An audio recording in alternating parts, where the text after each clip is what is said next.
முக்கிய செய்தியாக பார்த்து வருகிறோம்.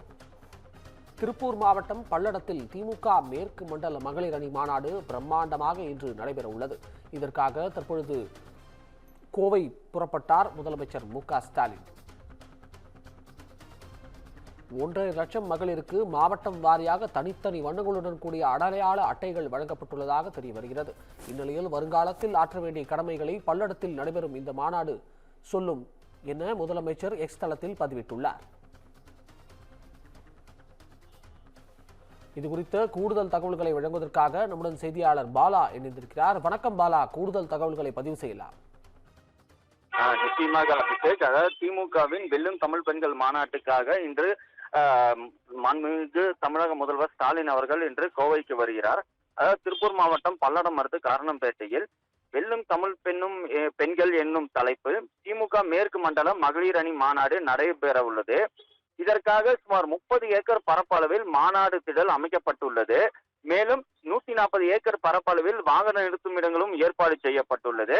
இந்த நிலையில் தமிழகத்தில் பெண்களின் வாழ்வாதாரம் உயரவும் அவர்களுக்கு தமிழக அரசு பல்வேறு திட்டங்களை வகுத்துள்ளதாகவும், பெண்களின் பாதுகாப்பிற்காகவும் பெண்களின் வாழ்வாதாரத்தை மேம்படுத்துவதற்காகவும் பல்வேறு திட்டங்கள் கொடுக்கப்பட்டுள்ளதாகவும், இந்தியாவிலேயே அதிக அளவில் 43% வேலைக்கு போகும் பெண்களை கொண்ட மாநிலமாக தமிழ்நாடு திகழ்வதற்கான சூழல் என மகளிர் மேம்பாட்டுக்காக தொடர்ச்சியாக திட்டங்கள் செயல்படுத்தி வகுத்து வருவதாகவும் தமிழக முதல்வர் அவர்கள் தெரிவித்துள்ளனர். இதைத் தொடர்ந்து திமுக துணை பொதுச் செயலாளர் கனிமொழி கருணாநிதி எம்பி தலைமையில் நடைபெறும் இந்த மாநாட்டு பணிகள் தற்பொழுது இறுதிக்கட்ட பணிகளை எட்டியுள்ளது. இன்று மாலை 4 மணி அளவில் இந்த மாநாட்டுக்கு தமிழக முதல்வர் மாண்புமிகு ஸ்டாலின் அவர்கள் பங்கேற்க உள்ளார். இதற்காக தற்போது அவர் சென்னை விமான நிலையத்திலிருந்து கோவைக்கு விமானம் மூலமாக புறப்பட்டுள்ளார்.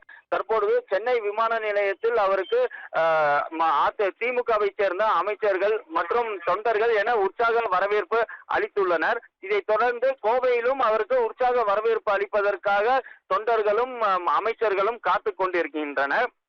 இந்த விழாவானது முன்னாள் அமைச்சரும் மேற்கு கொங்கு மண்டல பொறுப்பாளருமான செந்தில் பாலாஜி மேற்பார்வையில் இந்த மாநாடானது ஏற்பாடு செய்யப்பட்டுள்ளது.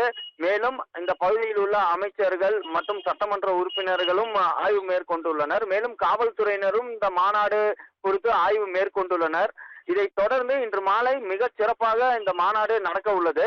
அதற்காக வரும் மகளிர் அனைவருக்கும் ஒரு தொகுப்பினை வழங்கியுள்ளனர். அதில் அவர்களுக்கு தேவையான கூல்ட்ரிங்க்ஸ், குடிநீர் மற்றும் பிஸ்கெட், வர்க்கி போன்ற அவர்களுக்கு தின்பண்டங்களும் அமைக்கப்பட்டுள்ளது.